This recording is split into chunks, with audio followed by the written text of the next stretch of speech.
Milioi bat hektarea lur erreda urtengo udan Europan. Gertaeraren neurria ulertzeko esango dizuegu, Euskal Herriaren erdia erretzearen parekoa dela kopuru hori. Espainia eta Portugal izan dira herrialderik kaltetuenak. Azken horretan, lurraldearen 103 erreda. Espainian berriz, 0,8. 400.000 hektarea hain zuzen. Azken urteetako batez bestekoa halako 4. Erretako eremuaren zati handi bat basoa da gainera. Faktore askok egin dute bat. Aldaketa klimatikoa dago, nola ez, lehortearen eta ezoiko beroaren atzean, eta eztabaida politikoa alde batera utzita, basoen kudeaketa ere arazoaren oinarrian dago.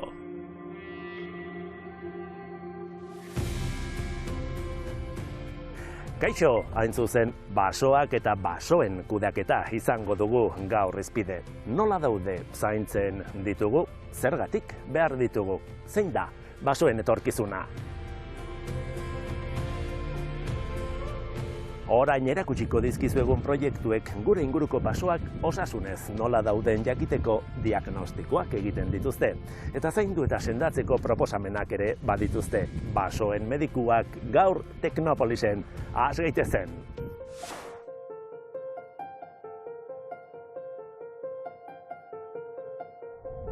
Asier Herrero ekologoa da. Eta baso ekosistemek estres klimatikoei nola erantzuten dieten ikertzea da bere espezialitatea. Baso ekosistemek klima aldaketari egokitzeko duten gaitasuna aztertzen du besteak beste. Esate baterako, baso naturalek abantailarik ote duten egur ateratzeko helburuz landatutako basoekiko.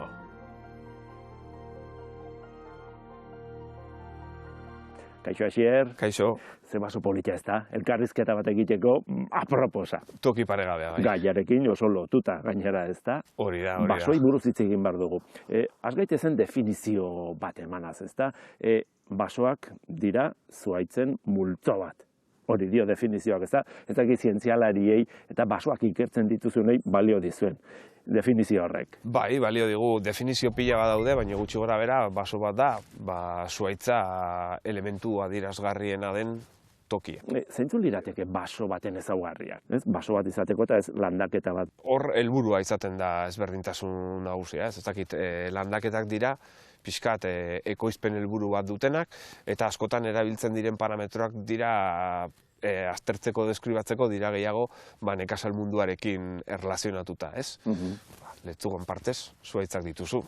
Eta baso natural batean, beste deskribatzeko beste parametro batzuk erabiltzen dituzu. Adibidez, zuhaitzen ekoizpena edo mantenugaien birziklapena lurzoruan. Hau da, zuhaitzak sortzen du hostoa erori egiten da, hori usteldu egiten da, eta hostoan dauden mantenugaiak, nitrogenoa, fosfora eta bestelakoak, itzultzen dira berriro lurzorura eta berriro hartu egiten ditu zuhaitzak, ez? Eta orain gaiztoa izango naiz, hori ere landatutako baso batean gertatuko da, pentsatzen dut. Gertatuko da, bai, arazoa kakotzen artean izaten da, landaketetan ailegatzen da momentu bat, non egur guztia ateratzen duzun. Hori da interesa. Hori da interesa, nola ez, baina hor kentzen dituzu materia organiko guzti hori eta mantenugai guzti horiek kentzen dituzu, ez dira bertan gelditzen. Aitortuko dizut, niri mito bat erori zaidala, ez da esan didazunean, hau ez da baso natural bat. Askotan joaten gara mendira, ibiltzen gara gure pagadietatik, asko gustatzen zaizkigula, eta pentsatzen dugu, baso natural hauek, eta egia da, Euskal Herrian oso baso natural gutxi daude, oso baso heldu gutxi daudela. Orain duela gutxi arte, gizakiak kudeatu dituelako, hainbat helburuetarako. Eta ez bakarrik egurra? Ez bakarrik egurra, hori da. Orain dago kontzeptu bat, bueno, aspaldi sortu zen kontzeptu bat da, zerbitzu ekosistemikoak. Zerbitzu ekosistemikoak dira ekosistemaren funtzioak, baino gizartearen ikuspuntutik, bai, gizarteak lortzen dituen etekinen ikuspuntutik. Orduan, baso batek sortzen ditu hainbat produktu guk erabili ditzazkegunak, ez? Adibidez egurra, ondjoak ez, oso ondjozalea eta oso zizazalea gara herri honetan, bestelako elikagaiak, eta gero beste funtzio batzuk betetzen dituzten. Habitata sortzen dute animali askorentzako, mantenugaien birziklapena ere ematen da, airea purifikatzen dute. Gero baita ere, ibaien eta ibai emarien erregulazioan parte hartzen dute, eta baita ere, ibaietan dauden hainbat mantenugai zurgatu ditzazkete, ura nola bait garbituz, bai? Eta gero nola ez, izialdirako toki dira. Hori geroz eta pisu gehiago dauka gizartean. Beraz, betetze dituzte funtzio pila bat. Asko, ez da? Zenbat eta zenbat zerbitzu beraz behar ditugu basoak? Behar ditugu, bai. Esango nuke guk behar ditugula basoak eta ez aldrebez.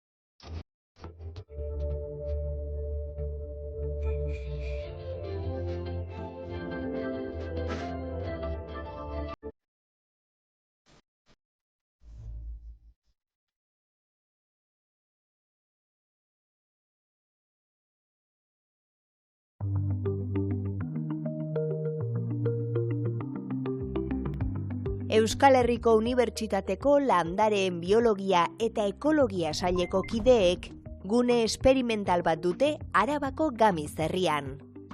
Zuhaitzen osasun egoera etengabe behatu nahi dute.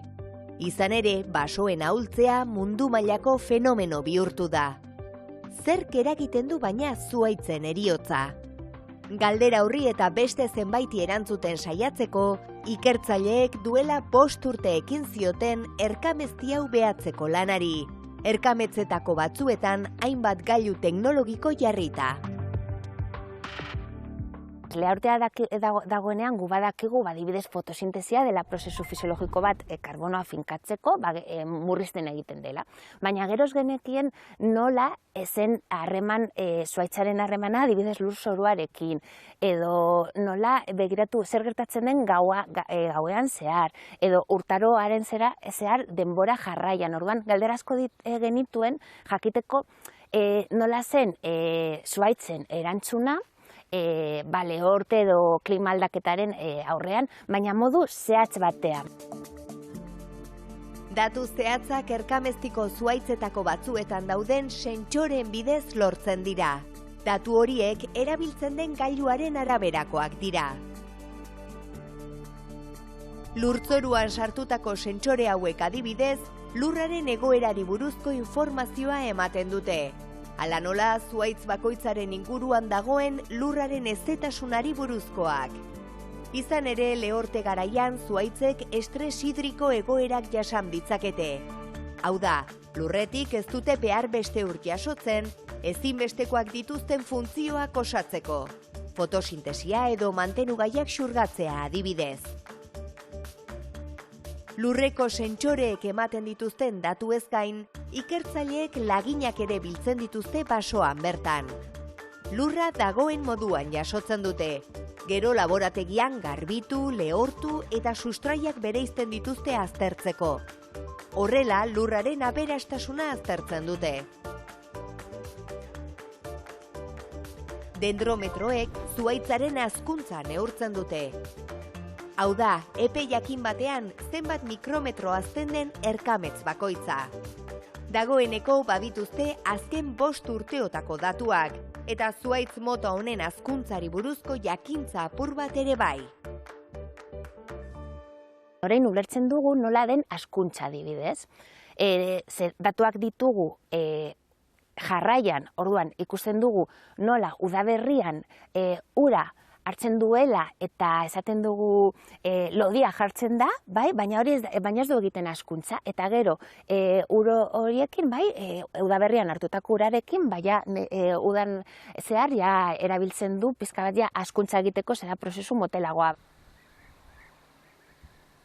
Zuhaitzen osasun egoera nolakoa den jakiteko, erkametzen izerdia ere neurtzen dute. Hau da, zenbat ur hartzen duen zuhaitzak, eta ur hori nola mugitzen den aztertzen dute.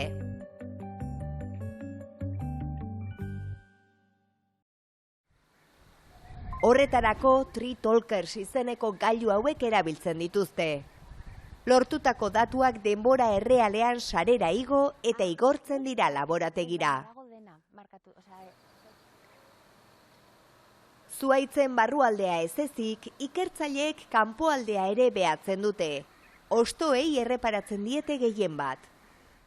Kamera hauek hostoen kolorearen transizio txikiak antzematen dituzte, minutu ero argazki bat ateratzen baitute eta sarera igo. Emaitza irudi segida hau da. Garrantzitsua da hostoen itxura behatzea. Zenbait kasutan, zuhaitzen osasun arazoen adierazle izan daitekeelako. Hostoen fluoreszentzia basoan bertan neurtzen dute irudietako gailu hau erabiliz. Landarearen egoera fotosintetikoaren eta estresaren gaineko informazioa ematen du. Adibidez, muturreko temperaturei nola erantzuten dien jakiteko. Hostoak behatu eta jaso ere egiten dira laborategian laginketak egiteko. Plastikozko poltsa batean sartzen dira, ur apur bat gehituta, hezetasunik galez dezaten, moztuta egon arren hostoak bizirik daudelako. Datu horiek eskura edukitzea funtsezkoa da, ia denbora errealean erabaki informatuak hartzeko, baso masaren kudeak eta hobetzeko, haien egoera fisiologikoa kontuan hartuta. Azkenean gure ikerkuntzaren emaitzak naiz eta denbora asko eman, ez da, azkenean emaitzak izango dira kudeaketa oinarritzeko, ez da, ikasten dugu nola funtzionatzen duen zuhaitzak eta horren arabera kudeaketa egin alda.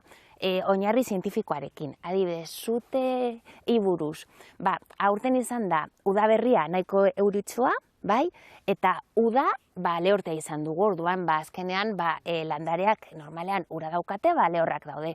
Eta hori erregai gisa da.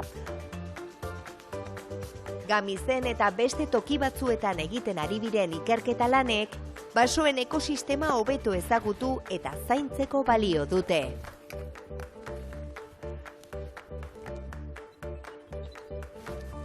Zuek basoak ikertzen dituzenak nolabait basoen medikuak edo zareten neurrian, zein izango litzateke Euskal Herriko basoen egoera, osasun egoera?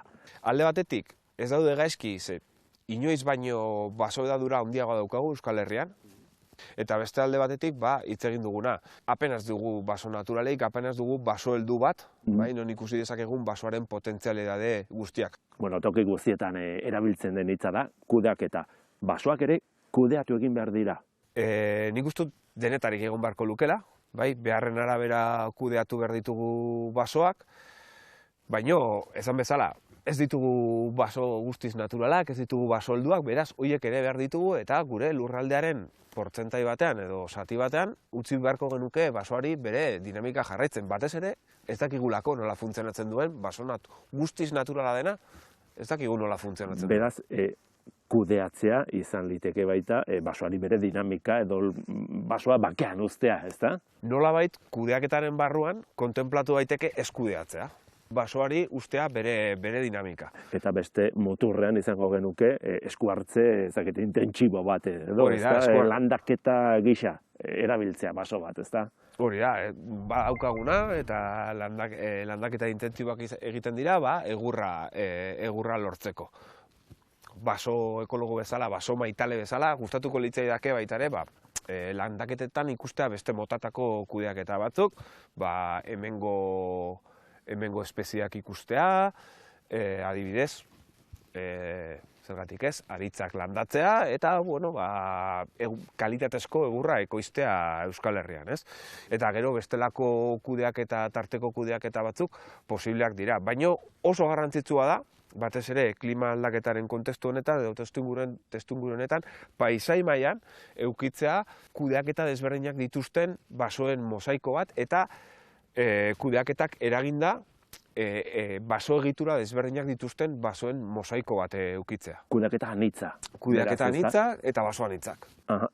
Kudeaketaren irizpideak nork erabakitzen ditu, jabetzak du pisua horra alegia baso publikoak, pribatuak, desberdin kudeatzen dira. Baso pribatuak, pribatuetan, erabakia jabena da noski, eta gero baso publikoetan normalean, aldundiak izaten dira normalean, basoak kudeatzen dituztenak, kasu konkretu batzuetan kenduta non udalak izaten diren. Eta hor gertatzen dena da askotan, lur pribatu eta lur publikoen kudeaketa oso antzekoa izaten da, helburua denean egurra ekoiztea, bai? Hori zaman ezun ez da, kudeatze eredu horien artean agian egurtzaleen ikuspegia da gailentzen ari dena azken aldian. Isurialdi Atlantikoan edo Kantaurierrean hori da pixkat gaiatzen dena, basoak oso produktiboak dira eta bueno, hor diru iturri bat dago. Zure ustez eta baso ekologo zaren aldetik nola kudeatu beharko litzateke baso bat, ez? Beti ere errespetatu beharko liratezke holako neurri batzuk kudeaketa intentsiboak egiten direnean,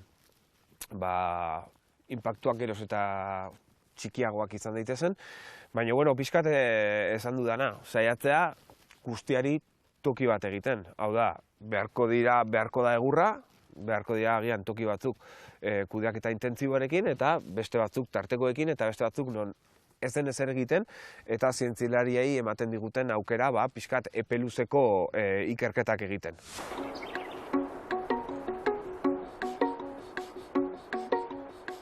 Zuhaitz hauek pagomotzak dira. Basoak kudeatzeko sistema tradizional bat da. Zuhaitza lepatu egiten da lehenik, hau da, adaburua edo erdiko adarra kentzen zaio, eta 5-10 urtean behin hazten zaizkion adar lodiak mozten dira. Historikoki zuhaitz motzek funtsezko papera izan dute euskal ekonomian.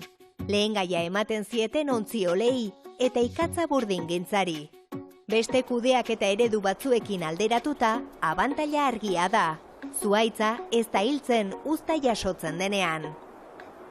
Orain, pagomotzen beste onura bat ari dira ezagutzen ikertzaileak.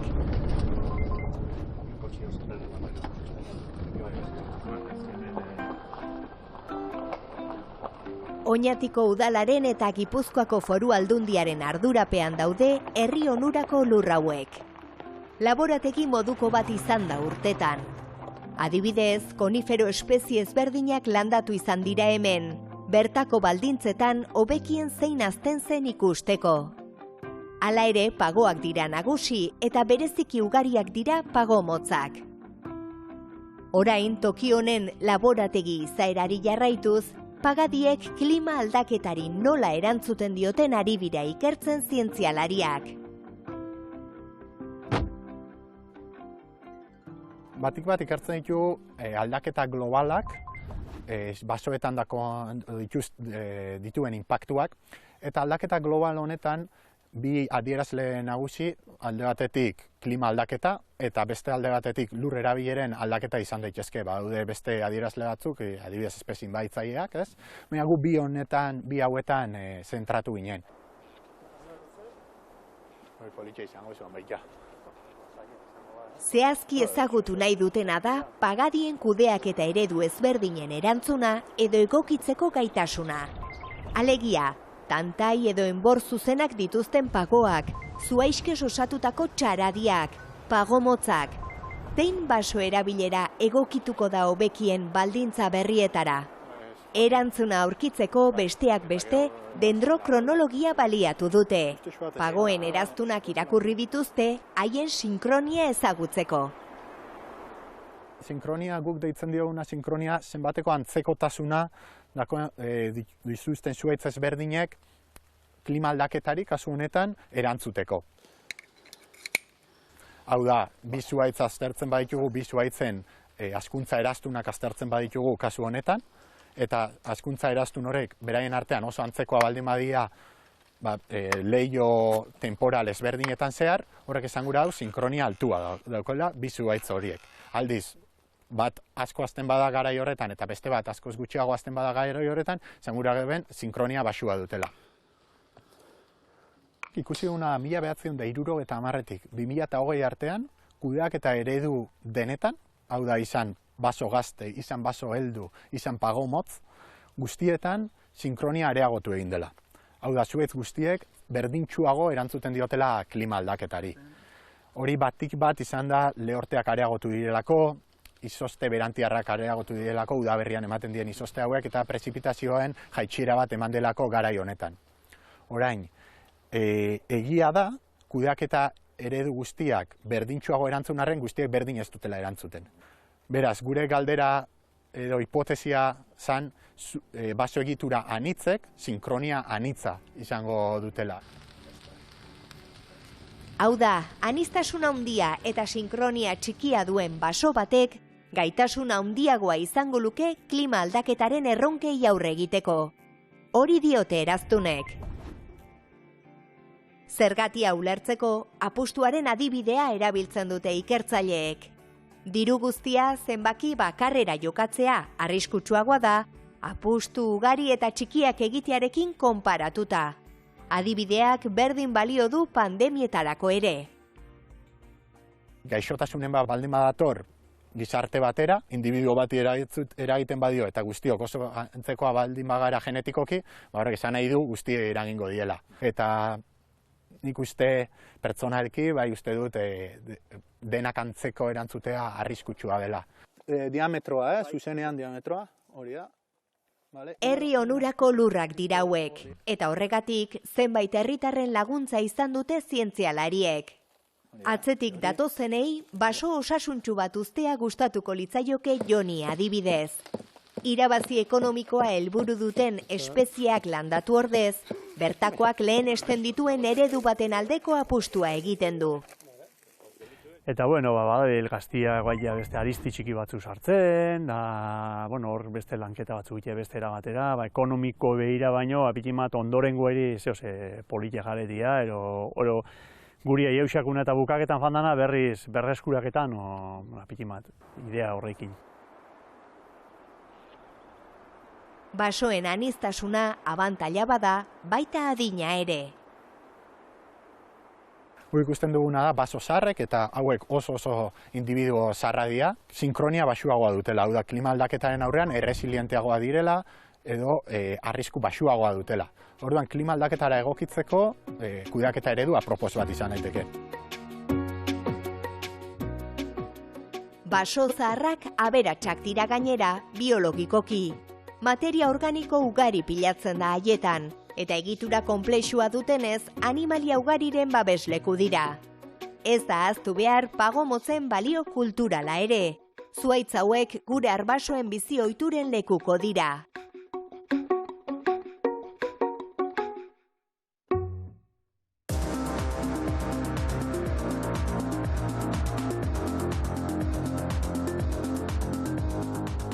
Zenbat eta baso gehiago, hobeto?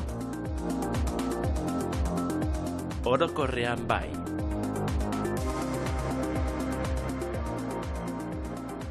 Normalean, basoa zalera handia izatea, ona da ingurumenaren ikuspuntutik. Klima aldaketari aurre egiten laguntzen dute, lurraren igaduraren kontra lan handia egiten dute, eta airea eta ura garbitzen duten iragazkiak dira. Baina horrek ez du esan nahi, basoak non nahi eta nola nahi jarri behar direnik. Mila ñabardura daude. Espezie bakarreko baso bat ez da natural bat bezain aberatsa, eta ekosistema orekatu batean denetik egon behar du. Soroak, larreak, ezeguneak, basamortuak. Baso zabal eta degradatu batek balio ekologiko gutxiago du, ondo zaindutako baso txiki batek baino. Hortaz, basoen kantitatea garrantzitsua da, baina kalitateari ere erreparatu behar zaio.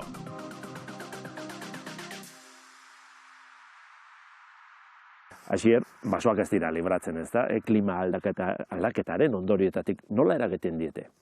Bueno, eragiten aldiete modu desberdinetan, baino kezkagarriena edo gauza kezkagarrien artean daukagu lehortea.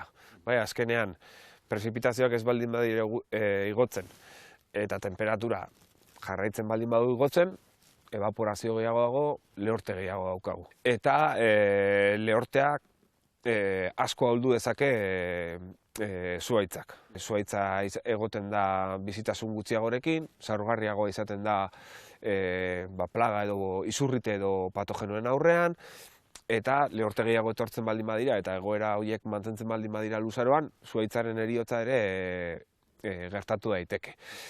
Ez dakik gogoratzen zaren, baina 2022an izan ziren bero bolada nahiko intentsoak. Ikaragarriak.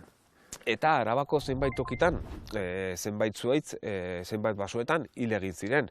Arteak tarteko, pinu gorriak, zenbait zuhaizka, ipuruak eta hainbat tokitan hil egin ziren. Eta horrek aldatzen du ekosistema erabat. Zonalde bat zuhaitzez estalduta eta batean galtzen du estaldura guztiak. Horre aldatzen du ekosistemaren dinamika erabat. Eta hori nahiko kezkagarria izaten da. Esan duzunez, espezie asko hil ziren lehorte horretan. Espezie guztiek erantzuten dute berdin? Ez, modu desberdinetan erantzuten dute, batzuk izaten dira zaurgarriagoak, beste batzuk ez, adibidez koniferak eta beraien ezaugarriak direla eta nahiko zaurgarriak dira, beste batzuk ez. Adibidez, batez ere, izaera mediterranea duten espeziak nahiko erresistenteak izaten dira, adibidez artea, baino Arabako Badaiako mendilerroan zenbait arte hil egin ziren, eta hori nahiko kezkagarria da. Klima aldaketarekin, orokorrean muturreko gertaera klimatiko gehienak ohikoagoak izango dira eta modu intentsoago batean emango dira. Zer egin dezakegu honen aurrean? Edo zer egin daiteke, orokorrean? Egin daitezke gauza asko. Baso kudeaketaren inguruan pixka komentatu duguna, aniztasuna izatea baso motetan, egitura heterogeneagoak izatea, eta gero ekonomia mailan eta gizarte mailan jasangarritasunaren bideari lotu aliketa gehien eta saiatzea hainbeste CO2 botatzen atmosferari eta beste kutsatzaileekin berdin. Klima aldaketarena ez dakit, basoek duten mehatxu bakarra ote den edo mehatxu gehiago dituzten? Mehatxu gehiago dituzte, ez da klima aldaketa bakarrik. Tamalez ez da daukagun arazo bakarra, badaude beste arazo batzuk, adibidez kutsadurak beste gare batzuetan basoak asko heldu zituen, espezie exotikoak, asko mugitzen ditugu zuhaitzak eta edozer gauza mundutik leku batetik bestera, eta askotan ekartzen ditugu onddoak nik zerrakit munduaren beste punta batetik, eta horrek ere eraginak izan ditzazke. Bukatzeko, marraztu dugun panorama honetan, zein litzateke basoen etorkizuna? Bueno, basoen etorkizuna egongo da pixkat modulatuta, gure kudeaketagatik eta gure erantzunkizunagatik. Baita ere, nola klima aldaketarekin nola jokatzen dugun, basoen kudeaketa nola jokatzen dugun, horren arabera, zabalik dago, etorkizuna. Idatzi gabe esango dugu, ez da? Hori da. Oso ondo, Basier, eskerrik asko, plazer bat izan da. Zuri, berdin.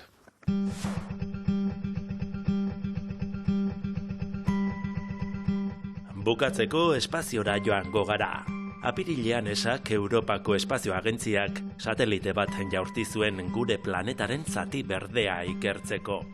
Biomas izena du gailuak, eta misioaren helburua da basoek mundu mailako karbonoaren zikloan duten papera hobeto ulertzea. Alegia, lurraren birika berdeak zenbat CO2 edo berotegi efektuko gas arnasteko edo xurgatzeko gai diren ezagutzea. Izan ere, klima aldaketaren ondorioei aurre egiteko ezinbestekoak izango dira basoak. Ez alferrik, berdea da itxaropenaren kolorea. Datorren astera arte, agur!